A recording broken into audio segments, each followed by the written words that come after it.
The first time the ship appeared, it wasn't supposed to be there. I was sitting in the observation cradle of the Orion's Reach, sipping stale recycled water and staring into the haze of the Forbidden Zone. The zone was the one place you didn't go unless you were suicidal, or desperate enough to pretend you weren't. It was quiet, too quiet for space, and the black emptiness there seemed to swallow even sensor pings. But then the blip showed up, not on the main tactical screen. Not even on the short-range scanners. It was a flicker, a reflection, almost like light bending around a hull that shouldn't exist. My hands froze over the controls, the soft hum of the ship's core suddenly too loud in my ears. I zoomed in. There it was. A silhouette, angular, familiar, human. My breath caught before I even realized it. Humanity hadn't sent a manned ship into the zone for over a century. The Treaty of Sistoria saw to that. And yet, I knew what I was seeing. I patched into the bridge. "Commander Raylan, you need to see this." "Save it, Varen. If this is another one of your phantom readings, it's not a phantom, it's a human ship, out there." The line went silent. A long silence, the kind that told me the man on the other end was deciding whether to believe me or call me insane.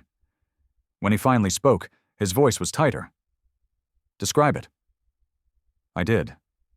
The hull plating, the ventral stabilizers, the way the port side thrusters were mounted, the sort of details only someone who'd studied pre-treaty human cruisers would notice.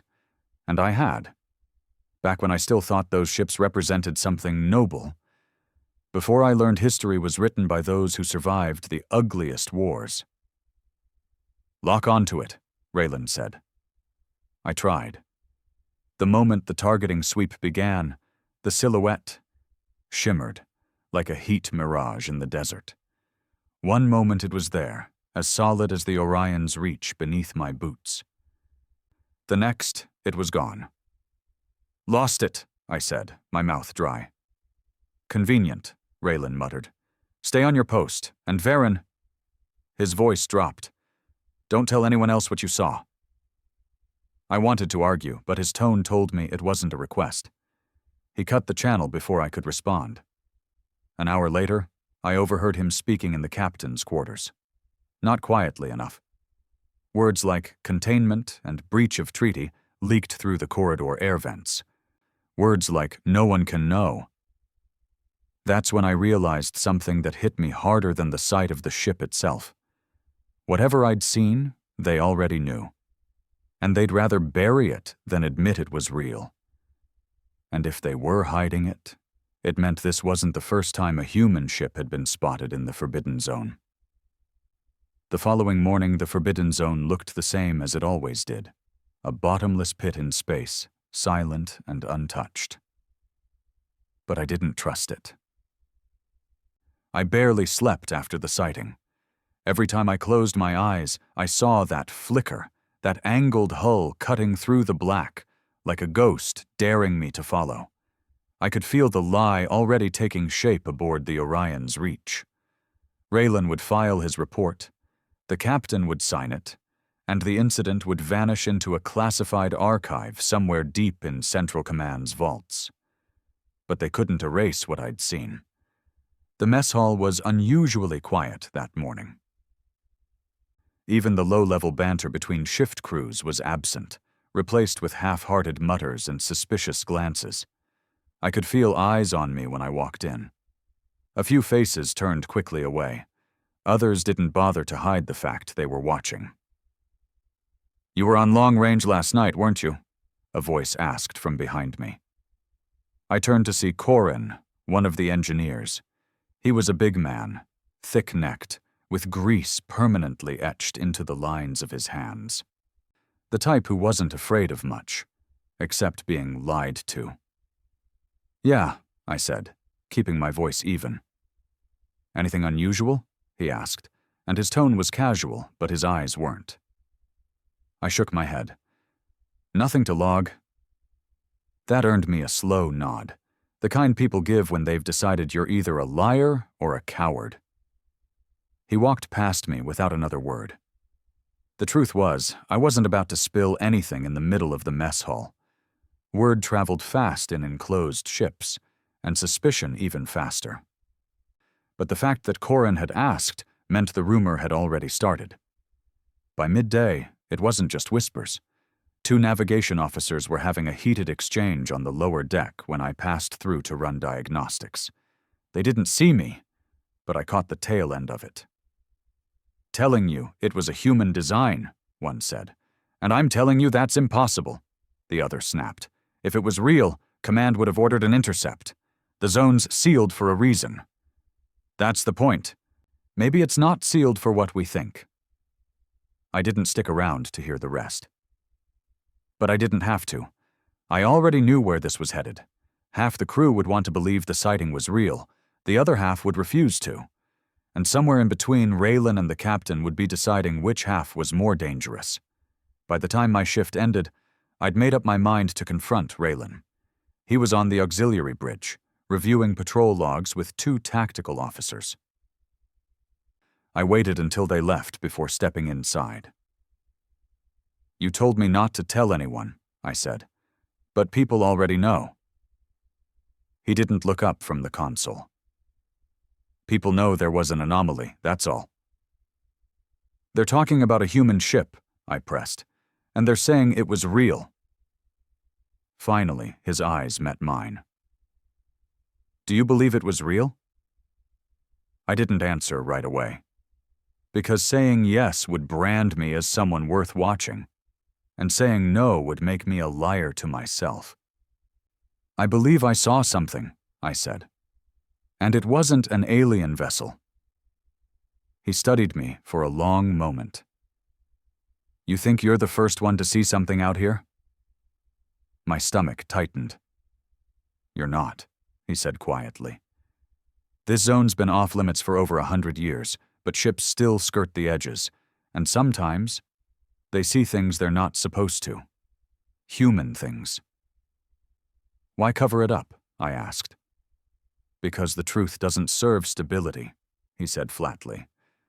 "You tell the galaxy there's human tech in here, operating outside the treaty, and every species with a grudge against Earth will demand blood, and every loyalist still clinging to the past will start worshipping whatever ship's been haunting this zone. Either way, chaos." "Chaos isn't always bad," I said. His expression hardened. "It is when you're the one holding the line." I could have left it there, but something inside me wouldn't let go. "So, what was it? A relic from before the treaty? A survivor?" "I didn't say it was real," he said. "I said people see things." And that was it. He shut me down with that thin little smile, like a door closing in my face. 2 days passed without another sighting. The whispers didn't die, though. If anything, they grew. I caught navigation crews lingering by the observation decks longer than their duty rotations, mechanics inventing excuses to check exterior sensors. Even the med staff seemed more restless. It was like the ship itself was waiting for something. Then, during the 3rd night cycle, it came back. I was on monitoring again, my eyes gritty with exhaustion, when the flicker reappeared. Same position as before, maybe 100 clicks deeper into the zone. This time I didn't hail Rylan. I magnified the image. The hull details were clearer now. Old human military design, no mistaking it. Battle-scarred, but intact. Lights glowed faintly along its dorsal side, like they'd been burning quietly for decades, waiting for someone to notice. A cold chill ran down my spine as I realized the ship was moving. Not drifting, but deliberately angling toward the outer perimeter of the zone. Toward us. Before I could run a full scan, the comm channel flared open. "This is Captain Drevin," the voice boomed. "All crew prepare for immediate course correction. We are leaving the perimeter." Leaving? We'd never cut a patrol short without orders. I switched to private channel. "Captain, there's movement in the zone. You need to see this." "That's an order, Varen," he cut in sharply. Shut down observation and return to station." The channel went dead. For a second, I just sat there, staring at the faint glow on my screen, trying to process it. They weren't just ignoring the ship. They were actively running from it. I thought about Ryland's warning, about stability and chaos. I thought about how quickly the crew was dividing into believers and deniers. And then I made the worst decision of my career. I saved the image to my personal log and routed it through an encrypted channel to one person I knew wouldn't let it die: Corin. By the next morning, the ship was buzzing with tension you could feel in your bones. Corin didn't say a word to me when I passed him, but I could tell he'd seen it. Others had too. The way conversations cut off when I walked by told me enough.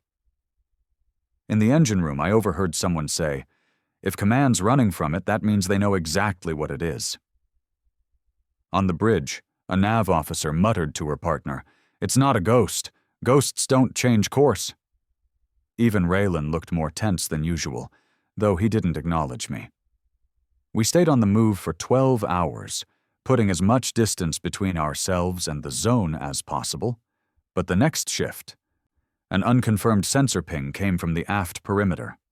It was faint, but moving at the same trajectory we were. The zone wasn't letting us go. That night, the crew meeting turned into a shouting match. The captain had called us together to clarify misinformation, but it had the opposite effect. "There was no ship," Drevin said firmly. "The anomalies recorded were atmospheric distortions within the zone's gravitational field." "That's garbage," Corin barked. "Distortions don't have human engine signatures." Half the room erupted in agreement, the other half in jeers. Someone shouted about being lied to. Someone else accused the believers of wanting to start a war. The captain threatened disciplinary action, but his voice barely carried over the noise. And in the middle of it all, I realized something chilling. No matter what the truth was, the crew was already breaking apart. When the meeting finally dissolved, Raylan caught me in the corridor. His jaw was tight, his eyes sharp. "You've been talking," he said. "People are asking questions," I replied. "They're asking because you showed them something," he snapped. "Don't bother denying it." I didn't. "You think you've done the right thing?" he asked. "I think covering it up will destroy this crew faster than the truth," I said. He stepped closer, his voice dropping. "The truth will destroy more than this crew, Varen. It'll tear open a century-old wound and bleed this galaxy dry.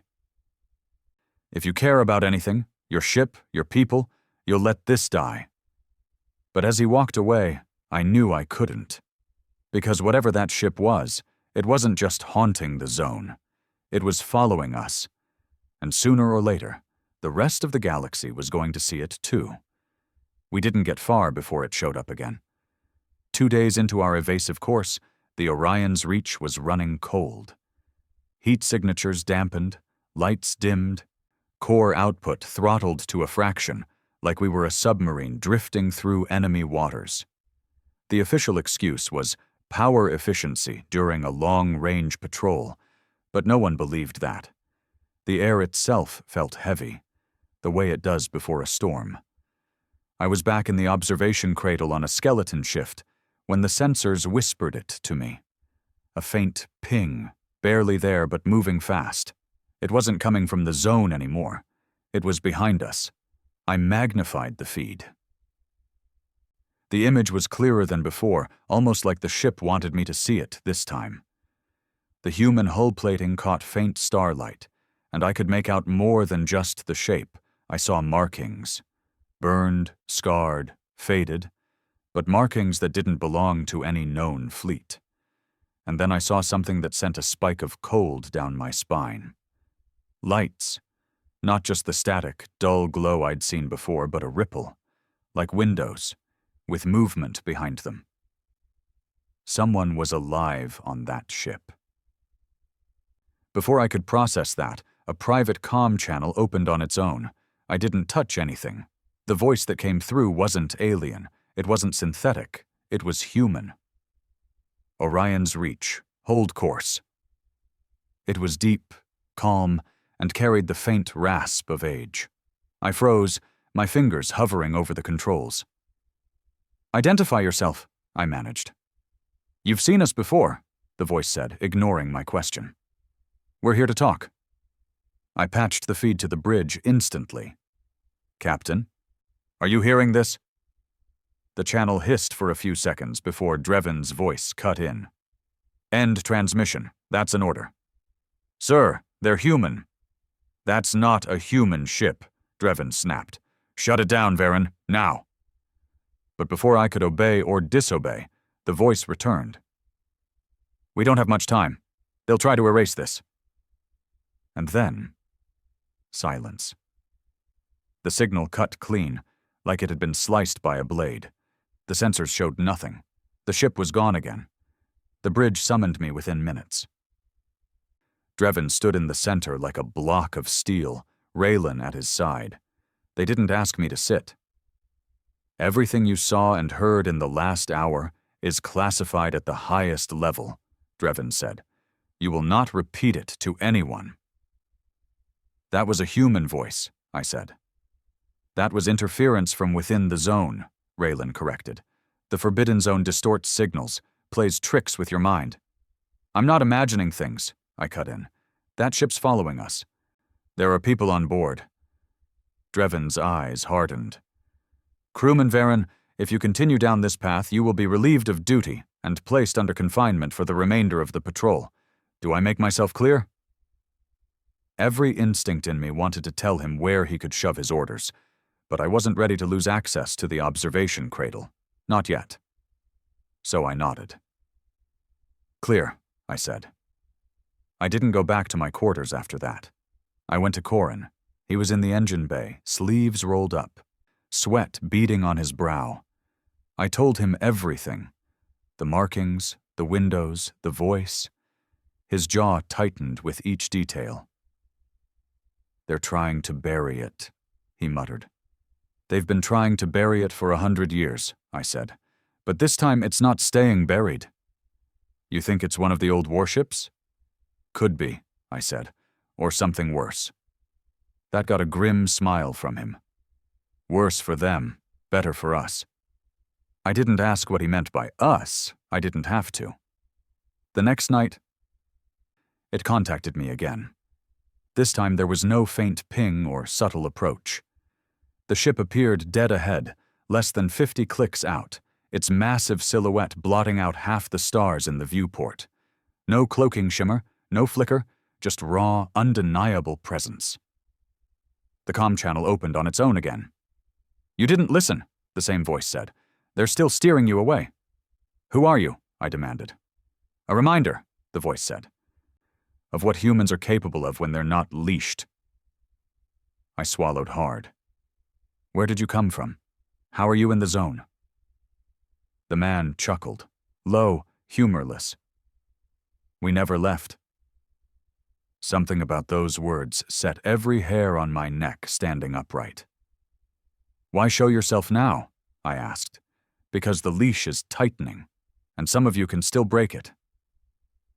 The comm cut out again, but this time the ship didn't vanish. It drifted closer, slow and deliberate. That's when the alarms went off. The Orion's Reach was firing maneuvering thrusters hard, veering away from the contact vector. On the bridge, Dreven's voice barked orders over the intercom. "Secure all stations. Prepare for acceleration." "Captain, they're not hostile," I yelled into my mic. "They're forbidden," Dreven snapped back. "And that's enough." The Reach's engines roared, and the stars began to smear. The human ship didn't follow. It just hung there in the black, watching us go. Over the next 48 hours, tension exploded into something sharper. The believers, the ones who wanted to know what that ship was, began organizing themselves quietly. Meal shifts rearranged, duty swaps requested. Corin was at the center of it. No surprise there. The deniers stuck to the captain's side. They weren't all true believers in his orders. Some were just afraid. Afraid of what it would mean if the treaty had been a lie. Afraid of what it would mean if humans had been hiding in the zone for a century. Me? I was caught between wanting to know the truth and knowing that getting it might kill me? On the 5th day, the ship made contact in a way no one could deny. We were running another evasive course when the main screen lit up with a proximity warning. This time the Reach wasn't the one being chased. The human ship was ahead, directly in our path, as if it had been waiting. "Full stop," Drevin ordered. Raylan hesitated. "Sir, if we stop, they'll—" "That's an order." The Reach slowed to a crawl. And then, without a word, the human ship broadcast an open signal across every channel, no encryption. Every crew member heard it in their earset, in their quarters, even over the mess hall speakers. "We are the Resolute. We are human. We have been here since the day they tried to erase us. Your command will tell you we're an echo, a ghost, a threat. But the truth is simpler. We survived." The mess hall erupted in shouts. On the bridge, I saw Drevin's hands clench into fists. "They will turn you away from us," the voice continued. "They will tell you we are dangerous. They're right. We are dangerous. To them. To the leash they've kept on you for a century." The signal ended as abruptly as it began. For a few seconds, no one spoke. Then chaos broke loose. Crew channels flooded with questions, demands, accusations. Deniers swore it was a trick. Believers called for parley. Someone suggested opening fire, and that only made things worse. Raylan's voice cracked through the noise. "Lock down all comms. Now!" But it was too late. The Resolute had said enough to split the crew down the middle. That night, I didn't sleep. Neither did most of the others. Corin found me in the maintenance bay. "They're not going to let us near that ship," he said. "No," I agreed. "They'll run until command can make this disappear." "Unless we make contact ourselves," he said. I stared at him. "You're talking about mutiny." "I'm talking about truth," he replied. "That ship's ours, human, and whatever they've been doing out here, we deserve to know. And if it's not what we think, then at least we'll know, and we'll stop letting them decide what's real." I didn't answer right away. Because the thing about mutiny is, once you cross that line, you don't get to come back. But as I thought about the Resolute's words, about the leash, I realized I'd already crossed it the moment I'd sent that first image to Corin. The captain's lockdown came hard and fast. Within hours of the Resolute's broadcast, every comm channel outside the bridge was disabled. Crew logs were wiped from the last 72 hours. Personal terminals required clearance from the XO just to open a maintenance schedule. Even mess hall discussions were monitored for morale compliance, which meant 2 security officers parked themselves at every table, arms folded, eyes sharp. If Drevin's goal was to smother the tension, it backfired. People didn't stop talking. They just started talking where he couldn't hear them. Corin became the quiet center of it all. He didn't make speeches. He didn't rally people with grand promises. He just listened, nodded, and made sure the right people ended up on the same shifts. In the same sectors, where conversations could happen without interference. And I was right there with him. I kept to my observation post as much as possible. It was the one place I still had semi-direct control over sensor feeds. Drevin couldn't cut me out entirely without leaving a gap in our outer perimeter watch. And even in the middle of all this, the captain couldn't risk being blind in space. The Resolute hadn't reappeared since its broadcast, but the zone was never empty. You could feel it sometimes, that quiet, oppressive awareness, like you were being studied from far away.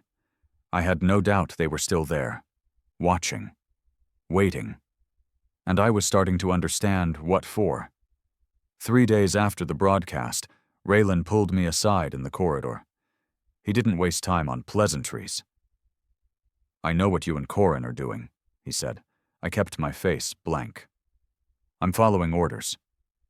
"You're following him." His voice was low but sharp. He's going to get you killed. Or worse, you'll live long enough to regret it. Regret what? Wanting the truth? You think you're ready for the truth? He stepped closer. I've seen it, Varen. The Resolute isn't some lost colony ship. It's not a relic of the old war. It's a weapon, one that doesn't answer to anyone and won't stop once it's pointed at a target. That's supposed to scare me? It should, Raylan said, and his eyes told me he meant it. But then he ruined it with his next words. If you were smart, you'd let this die. And just like that, he walked away, leaving me with more questions than answers. That night, Corrin came to me with a plan. We're not waiting for them to come to us, he said. We're going to them. He laid it out. We'd fake a power fault in one of the secondary comm relays. It would require a 2-man maintenance team to go EVA and repair it. In reality, we'd take a pod out far enough to get clear of the Reach's jamming field and signal the Resolute directly. If they wanted to talk, that would be their chance. 2-man team, I said slowly. You and me? He shook his head. Me and Tarek. You stay inside, you'll cover us from observation and keep the captain's eyes busy.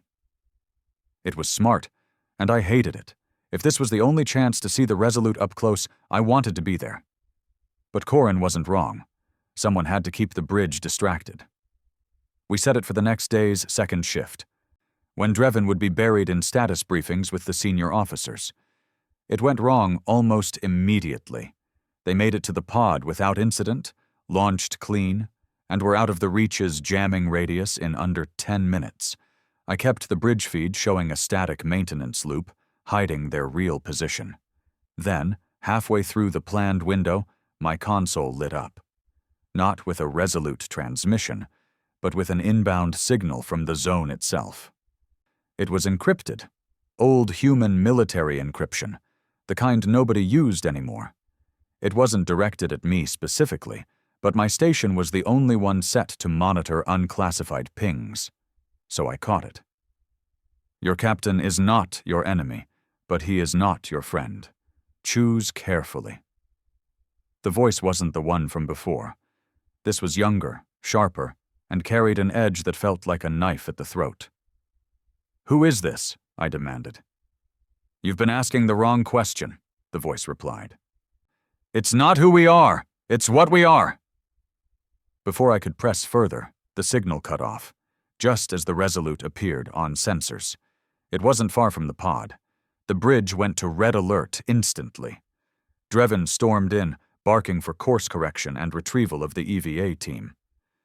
Belay that, I said without thinking. Every head turned. Drevin's eyes narrowed. Repeat that, crewman. If you bring them in now, you'll spook the Resolute. Let them make contact. Raylan slammed a hand on the console. They've already made contact. You don't know what... I know they haven't fired on us, I shot back. I know they've had a dozen chances to destroy this ship, and they haven't taken one. If they wanted us dead, we wouldn't be talking right now. It bought maybe 10 seconds of hesitation. Then Drevin ordered full retrieval. On my feed, I watched the Resolute hold position as the pod approached. It didn't move, didn't arm weapons. But it did send another open broadcast, one every single crew member heard, no matter how hard the captain tried to kill it. You've been told the Forbidden Zone is death. That's true, for some. For others, it's the only place to live free. Your leaders will tell you we're dangerous. They're right. But they won't tell you why they fear us. They fear us because we've broken their leash. The crew was silent, but not with fear. This was the kind of silence you could feel boiling under the skin. Ask yourselves this, the voice continued. If you were truly free, why would they need to forbid anything from you? The pod made it back. But Tarek was pale as a corpse when he stepped out, eyes fixed on nothing. Corrin said nothing at all. They went straight to debrief with Drevin. I didn't see Corrin again until later that night, when he came to my quarters. They've seen it, he said. What? The Resolute, inside, up close. It's not like anything we have now. It's human, but it's more. Older in some ways, newer in others. They've been building in the zone all this time, Varen. Not hiding. Preparing. For what? He looked me dead in the eye. For us to take back what we lost. The next day, Drevin called an all-hands. His message was short. The Orion's reach was leaving the zone entirely. Orders from command. No further contact with the Resolute was permitted. Anyone attempting it would be confined until return to dock. Half the crew walked out before he finished speaking. I stayed. Not because I agreed with him, but because I knew walking out then would blow everything too early. The mutiny wasn't coming someday anymore. It was coming now, and the Resolute knew it. Because that night, as I sat alone in the observation cradle, my console lit up again. This time there was no voice, no transmission. Just a set of coordinates, outside the zone, a meeting point. The coordinates from the Resolute burned in my mind for the rest of the night. They weren't deep inside the zone. That alone made my pulse race. They were in open space, far enough from patrol routes that no one would stumble on the meeting by accident. It was an invitation, and maybe a test. I didn't sleep. Instead, I memorized the star map, cross-referenced the coordinates against known nav hazards, and traced 3 separate routes that would get us there without crossing a major traffic lane. By morning, I had the beginnings of a plan. Drevin's orders to keep us on a course away from the zone were clear, but his control wasn't as ironclad as he thought. Too many crew had started doubting him. Too many believed the Resolute's message. When I found Corin in the engine bay, I didn't need to convince him. I just told him the coordinates. "Outside the zone?" he asked, eyes narrowing. "Yes. They want to meet. Then we make it happen." We worked out the rest over 2 whispered conversations between shift changes. The plan wasn't complicated. Complicated plans fail. We'd wait until Drevin took his next off-shift rest cycle. Corin would run a reactor heat redistribution drill, something that required brief deceleration and a temporary change in course vector.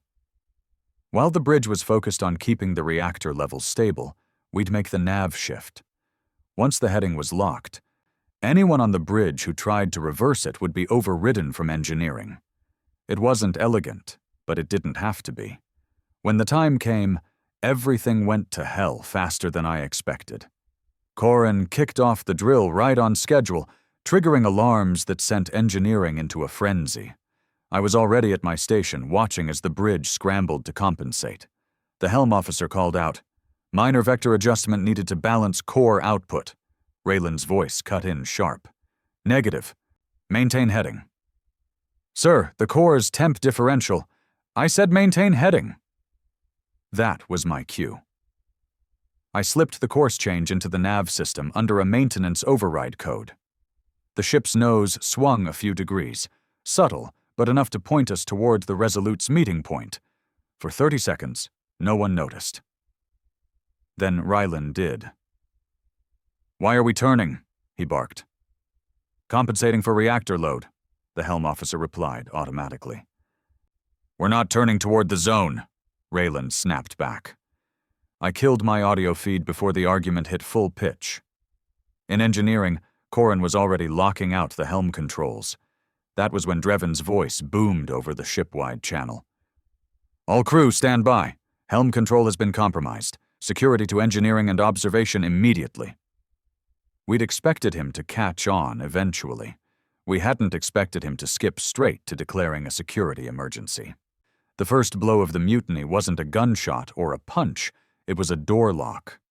Engineering sealed itself from the inside before security could storm it.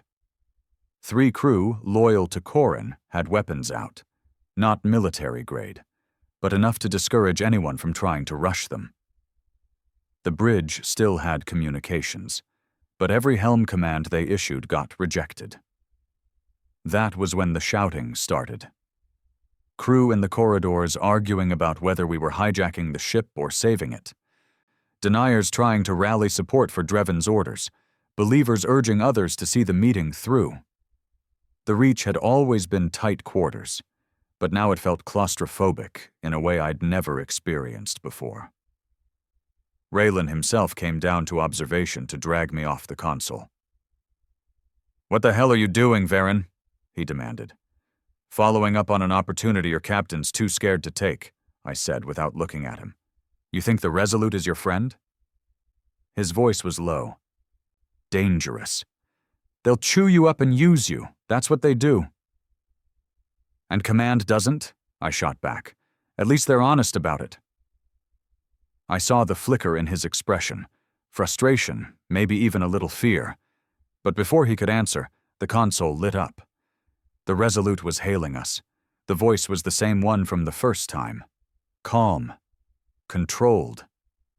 "You're close. Hold course." I didn't mute the channel. I wanted the entire observation deck to hear.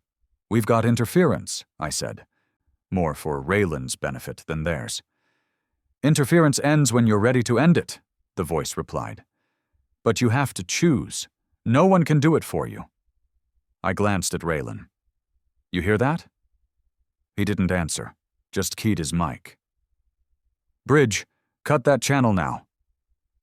It cut, but the seed was planted. Hours passed with the ship in a tense stalemate. Engineering controlled the helm. The bridge controlled life support and weapons. Neither side wanted to fire on the other, but neither would back down. Dreven tried to wait us out, but the closer we got to the coordinates, the harder it became to pretend this wasn't happening. Crew who'd been neutral started taking sides, not because they believed in one cause or the other, but because they could see which way the wind was blowing, and the wind was blowing toward the Resolute. When we finally dropped out of warp at the coordinates, the space ahead was empty. For a heartbeat, I thought we'd been played. Then the black rippled, like a curtain being drawn back, and the Resolute emerged. Up close, it was even more massive than I'd imagined. Its hull was scarred from battles no one had recorded, patched with materials I didn't recognize. The markings I'd seen before were clearer now, not a fleet designation, but a name burned into the plating. Resolute. Dreven's voice came over the ship-wide channel, tight and controlled. "All stations, stand by. We will not initiate contact." He didn't need to. The Resolute hailed us first. "Orion's Reach," the voice said, amplified ship-wide. "You've come farther than most, but distance means nothing if you turn back now." Dreven cut in immediately. "This is Captain Dreven of the Orion's Reach. You are operating in violation of—" "We don't answer to your treaties, Captain," the voice interrupted. "We answer to the people who remember what it means to be human." That got a murmur from the crew, even on the observation deck. "You've been told we're dangerous," the voice continued. "We are. Dangerous to those who would keep you leashed. Dangerous to those who decided for you what you could be." Corin patched into the open channel from engineering. "Then show us what we could be." There was a pause, and then the voice replied, "Dock with us. See for yourself." Dreven didn't hesitate. "Negative. We will not approach." But this time, he didn't have control of the helm. The Reach began moving forward, slow and steady. On the bridge, orders were shouted, but the helm ignored them. The engineering lockout was holding. The docking clamps met with a deep metallic thud. For the first time in over a century, a sanctioned Earth vessel was physically connected to the Resolute. The voice came again. Quieter now. "Bring only those who are ready to see. Leave the rest behind. Once you cross our threshold, there is no going back." I didn't need to look at Corin to know we were both going. The docking seals locked with a metallic groan that vibrated through the deck under my boots. The sound was final, in a way I couldn't explain, like a prison door swinging shut. Only we were the ones walking in willingly. The boarding passage extended from the Orion's Reach to the Resolute's airlock. It wasn't the sleek, automated walkway I expected. This one looked almost improvised. Thick, armored plates bolted together, wiring bundles running along the inside like veins. "You ready for this?" Corin asked beside me, his voice low.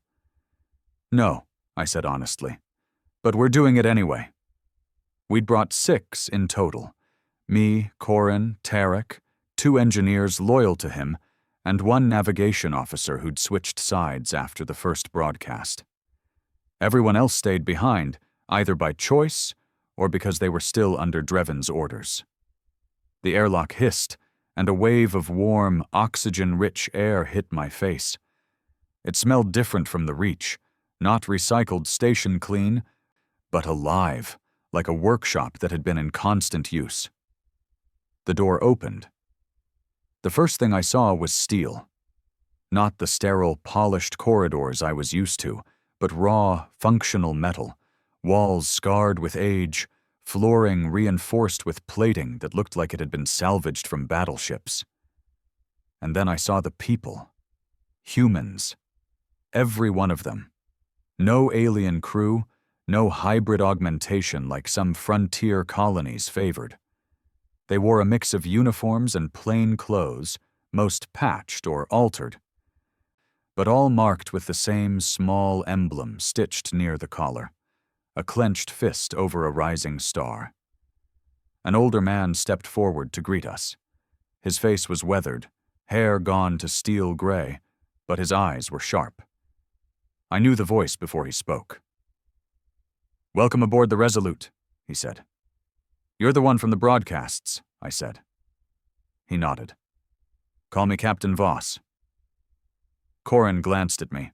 The name didn't match any pre-treaty registry we'd ever studied.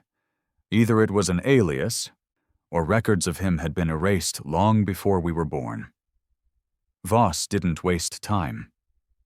He led us through the main corridor, and I realized the Resolute was bigger than the Reach. Older, yes, but built for endurance, not speed. The walls were lined with display panels showing maps, tactical overlays, and something else, not star charts. "Those are neural suppression grids," Corin muttered under his breath, reading the alien-like schematics. Voss heard him. "Not alien," he corrected. "Human. Developed by your command 100 years ago. Installed in every sanctioned ship, every settlement. Keeps people compliant." I frowned. "You're telling me our ships are mind control devices?" "Not control," he said, "dampening. Your emotions, your instincts, the parts of you that make rebellion natural, are being chemically and neurologically suppressed every moment you're under their systems. You think you're calm and disciplined. You're actually sedated." I felt something cold settle in my gut. He took us to a chamber near the Resolute's core. The doors opened to reveal a massive machine, a tangle of conduits and reactor-like structures humming with energy. "This is why they fear us," Voss said. "We tore out every suppression system when we came into the zone. Out here there's no leash. We feel everything, and we remember everything." "You've been here the whole time," I said. "Watching us." "Waiting," he corrected. "You can't start a revolution when the revolutionaries are drugged from birth." Corin stepped forward. "And you can undo it?" "We can," Voss said. "But once it's undone, there's no going back. You'll feel things you've never felt. Anger, hunger for more, grief sharper than you can imagine. Freedom's not comfortable. It's fire." We moved deeper into the ship. Every corridor hummed with activity. People repairing gear, training in zero-G combat rigs, studying maps of systems I'd never heard of. It was like walking through the bones of a war machine that had never stopped fighting. In one hangar, I saw ships docked that weren't in any official registry. Sleek interceptors, heavily armed gunboats, even what looked like an atmospheric drop carrier. "You've been building a fleet," I said quietly. "A fleet," Voss said. "And an army. We're not here to survive forever in the zone. We're here to go back." That word, back, hit me harder than I expected. Back to Earth. Back to the colonies. Back to the people who didn't even know they were being kept in a cage. We ended the tour in a briefing room. The walls were covered in old banners, some from pre-treaty human fleets, others with that clenched fist and star emblem. A large holo table flickered to life, showing the Orion's reach as a pulsing dot near the edge of the zone. Voss leaned on the table. Here's what happens next. Your captain is going to try to cut this connection and run. You can let him board, or you can help us disable the suppression grid on your ship. Once that's done, your crew will feel the leash come off. Some will join us, some will fight us, but all of them will know. And if we refuse? I asked. Voss didn't smile. Then we let you go. You can return to your leash, pretend you never saw us, but you'll carry the weight of knowing you walked away. Corin didn't hesitate.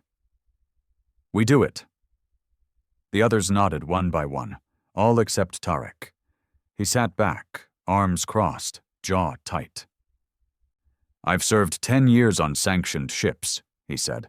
If what you're saying is true, they've had that control on me the entire time. And you want me to just trust you to rip it out? No, Voss said. I want you to see what happens when it's gone. Then you can decide. He turned to me. You're the one they'll follow, Varen. You've got the observation post. You can feed us the access codes we need to patch into your grid. It wasn't lost on me that he'd been watching long enough to know exactly where I worked and what my influence was. We were given an hour to talk it over. I spent most of it staring out one of the Resolute's forward viewports, watching the Reach hanging there in the void. It looked small from here. Smaller than I'd ever realized. Corin came up beside me. You know we're not going back the same either way. Yeah, I said. That's the problem. Problem?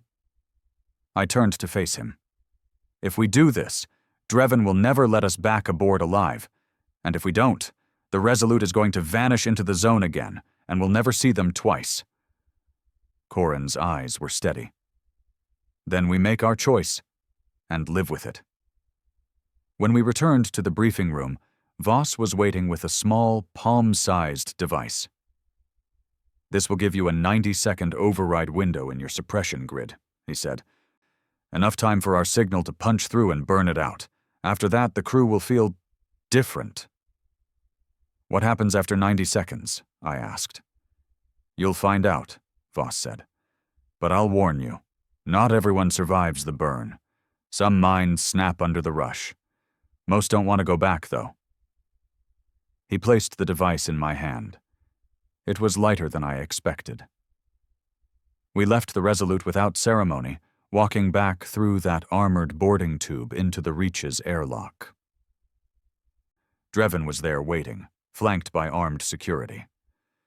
You've had your tour, he said coldly. Now get back to your stations, and if I hear one whisper about that ship, you'll spend the rest of this patrol in the brig.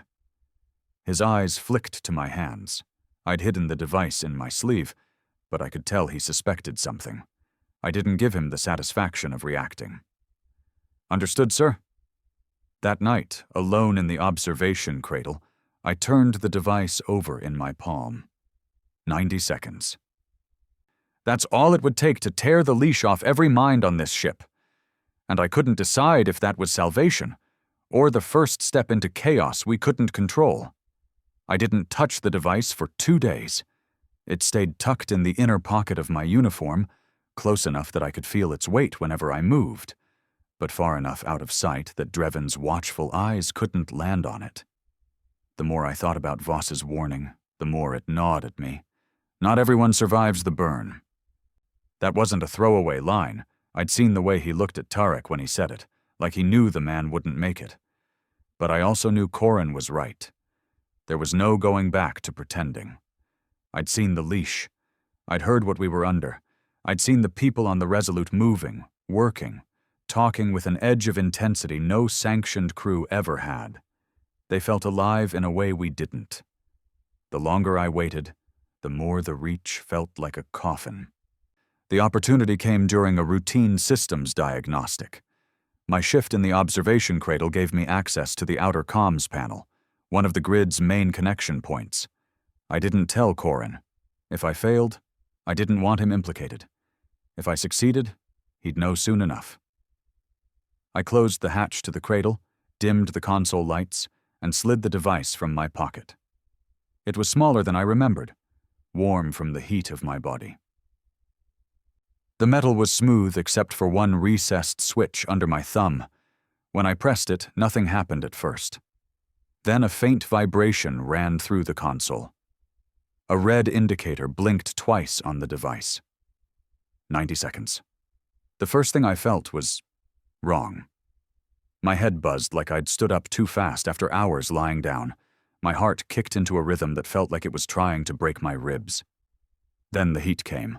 Not physical heat, but a surge in my chest that spread outward like someone had set fire to my blood. My thoughts started moving faster, sharper.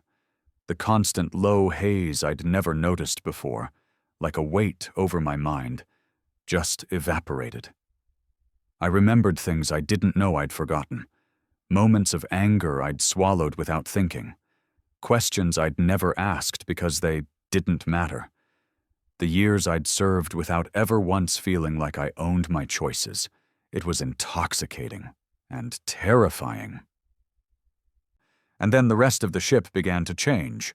Voices erupted over comms, crew members shouting, swearing, laughing with a manic edge. I heard someone in engineering yell, "It's gone! It's gone! I can think again!" Security channels lit up with chaos reports. People were abandoning posts, others were locking themselves in quarters. 2 officers on the bridge started arguing so loudly their mics picked it up shipwide.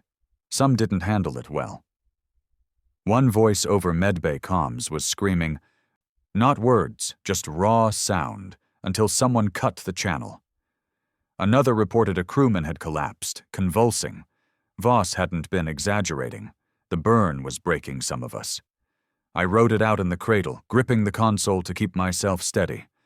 The burn was still roaring through me when the device's vibration stopped. The 90 seconds over. But the haze didn't come back.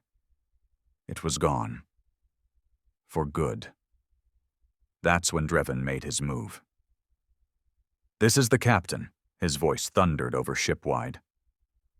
"We are under attack. All crew will return to assigned stations immediately. Anyone refusing to comply will be treated as hostile." It was a lie. We weren't under attack, not yet. But it was the kind of lie that worked when the leash was still in place. Now it only made people angrier. The bridge tried to reassert helm control. Engineering refused. Navigation stopped responding entirely. Security teams loyal to Drevin clashed with crew who'd felt the burn and weren't about to hand their minds back. The Reach was eating itself alive. Corin broke into my channel. "Varen, was that you?" "Yes." "Then listen to me. The Resolute's moving in. You need to get to engineering. We're going to cut Drevin out completely." On my way down, I passed scenes I'll never forget. A medic holding a crewman who was shaking so hard he couldn't breathe. 2 officers smashing a weapons locker open while arguing over who should lead. A group in the mess hall tearing the captain's orders sheet off the wall and burning it over a food heater. Everywhere I looked, the haze was gone from their eyes. And for the first time, I realized what Voss had meant. Freedom was fire.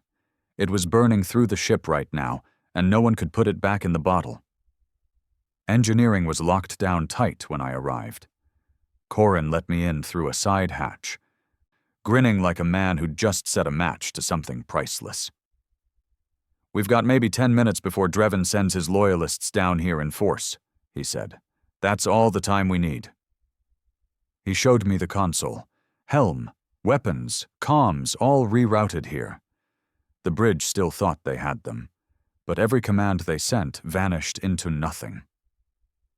"Once we've got full control," Corin said, "we send a signal to the Resolute. They'll dock and pull the ones who want to go." "And the rest?" I asked. His grin faded. They'll have to make their choice. The firefight started before we finished the lockout. Security hit the main hatch with breaching charges. The blast shook the deck, and 3 of Corrin's people took up firing positions behind the console banks. The shooting was short and ugly. Most of Dreven's men weren't aiming to kill. They still thought they could restore order. But in the burn's wake, no one was backing down. When it was over, 2 of ours were wounded, 1 dead. Security fell back, but they'd be back in greater numbers. Corrin slammed the last override into place. The Reach was ours. I opened a channel to the Resolute. "This is Varen. Grid is down, ship is free." Voss's voice came through instantly. "Hold position, we're coming aboard." The sight of the Resolute closing in through the main viewport was surreal. This massive, battle-scarred beast gliding toward us like it had been waiting its whole life for this moment. But not everyone saw it as salvation. Raylan's voice cut in over shipwide. "To any crew still loyal to the fleet, arm yourselves. The Resolute is hostile and will board by force. Defend your ship." It didn't matter. The burn had already tipped the balance. Half the crew wanted them to come. When the Resolute docked, the boarding was fast. Not a siege, not an invasion, just coordinated armed teams moving with precision. They didn't shoot unless shot at. And they offered every crew member a choice: stay on the Reach and live under Dreven, or come with them and live free. I don't know how many went either way. I just know I was among the first to cross. The moment my boots hit the Resolute's deck again, I felt like I'd stepped into a different kind of gravity. Not heavier, just more real. Voss was there, watching as the Reach shrank in the viewport. "Once you burn the leash," he said, "you can never wear it again." I knew he was right. From the Resolute's aft viewport, the Orion's Reach hung in space like a wounded animal. Her running lights flickered, one engine outputting at half power, the other cold. Even from here, I could see the scars, damage from the boarding that Dreven would never log in any official record. "She won't chase us," Voss said beside me, his voice calm. "Not for a while. The leash is gone, and Dreven's crew is too fractured to move as one." I didn't ask how he knew. He'd been studying us for years. One look at the Reach now was enough for him to know she was no longer a threat. "How many stayed behind?" I asked. Voss's eyes didn't leave the viewport. "Enough to keep the ship running, not enough to stop what's coming." The what's coming was what I needed to understand. We left the viewing deck and made our way through the Resolute's broad central corridor, its metal deck plates ringing under our boots. We passed crews already moving with purpose, running diagnostics, loading supply crates, checking weapons I didn't recognize. The air felt charged, like the whole ship was coiled for a single decisive strike. "What exactly are you planning?" I asked as we walked. Voss didn't slow. "You've seen the leash. You've felt the burn. Now imagine that same burn igniting across every sanctioned human vessel in the galaxy. Every colony. Every outpost." "You're talking about war," I said. "I'm talking about truth," he countered. "War will follow. That's inevitable." "But it's not the point. The point is to end the age of sedation, to wake our people before they've forgotten they were ever awake." We stopped in a chamber I hadn't seen before. It was smaller than the main hangars, but filled with a hum that made the air feel alive. At its center stood a massive cylindrical device, bristling with antennae and dish arrays. "This," Voss said, resting a hand on the cold metal, "is the beacon." It was ugly, built from mismatched parts, some clearly scavenged from alien tech. But there was a presence to it, something that felt less like a machine and more like a declaration. "It's not a weapon," Voss said. "It's a signal. A burn trigger strong enough to disable suppression grids across half the galaxy. One pulse, and millions wake up." I took a step closer. And then what? He gave a thin smile. Then we see who we really are without the leash. Corin was already in the chamber, overseeing final calibrations.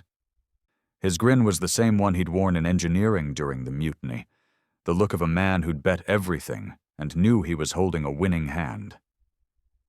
"You're just in time," he said. "We're aligning the beacon now." I watched the Resolute's crew work, efficient, unhurried, confident. These weren't zealots. They were people who'd already gone through the burn and come out the other side with purpose. It was impossible not to think of the Reach's crew in comparison. Even free of the leash, they'd still been stumbling, arguing, fighting each other. This ship had direction. Voss didn't sugarcoat the risks. "Once we fire the beacon, we'll have the full attention of every government, alien and human alike. The treaty's guardians will call us a terrorist faction. The alien powers will see us as destabilizing the balance they've spent a century building. Some humans will join us. Others will try to put the leash back on." "And Drevin?" I asked. "He'll run back to command with a report that makes him look like the hero, which is fine. Heroes make good rallying points, for both sides." The idea that Drevin might survive and become a face for the other side didn't sit well. But war wasn't clean, and neither was truth. We launched within the hour. The Resolute pulled away from the Reach with slow, deliberate thrusts before spinning up its drives for a long burn toward deep, unpatrolled space. The beacon chamber became the heart of the ship. Crews rotated in shifts, maintaining power flow and recalibrating arrays. Corin and I took turns monitoring the targeting system, a long-range net of coordinates that would ensure the signal reached every grid node in its path. It was in those hours, staring at the projection, that I realized just how big this was. The Resolute wasn't aiming at one sector. It was aiming at the heart of the galaxy's controlled space. One pulse, and half the civilized worlds would wake up overnight. The night before the launch, I couldn't sleep. The burn was still in me, sharper now that I understood what we were about to do. I found Voss in the observation lounge, staring out at the dark. For a long time, we didn't speak. Finally, I asked, "Why me?" "You were the one who didn't look away," he said simply. "Most people, they see something forbidden. They bury it to protect themselves. You saw the Resolute and you couldn't let it go. That's all it takes to start." He didn't need to tell me the rest. I knew my life on the Reach was over the moment I'd made that first report to Rylan. This path had been set from the beginning. When the beacon fired, there was no grand explosion, no blinding light. Just a deep, thrumming vibration through the Resolute's hull and a ripple in the sensors as the pulse went out. The readouts showed it spreading, a sphere of influence growing by the second, crossing worlds and fleets like a shadow passing over the sun. Within minutes, we began receiving intercepted transmissions, panicked fleet reports, colony governors shouting for answers, civilian comms full of people describing the burn. Some were terrified, some were furious, some laughed like they'd been holding it in for years. Voss watched it all without expression. That's the sound of the leash snapping. We didn't stick around to watch the reaction. The Resolute jumped 3 systems away, then cut drives and drifted in silent running. The galaxy was awake now. The hard part would be surviving what came next. Corin found me later, leaning on a railing in one of the upper maintenance bays. "You realize we've just painted a target the size of a planet on our backs?" "Yeah," I said. "And you're fine with that?" I thought about the Reach, about the crew torn in half, about Drevin holding on to control not because he believed in it, but because it was all he knew. Then I thought about the people on the Resolute moving with that raw, unfiltered fire in their eyes. "I'd rather be hunted and awake than safe and asleep," I said. Corin grinned. "Then welcome to the fight." 2 days later, the first message came through. Not from Dreven, not from command, from another human ship. The voice was clipped, cautious but unmistakably free. This is the Bastion. We received your pulse. We're ready to talk. Voss looked at me when he heard it. And so it begins. We weren't the only ones anymore. The Resolute was no longer just a ghost ship haunting the zone. It was a signal fire. And as more voices joined the network, it was clear the leash hadn't just been broken.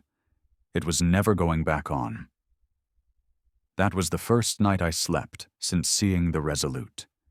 And in my dreams, there was no haze, only the stars.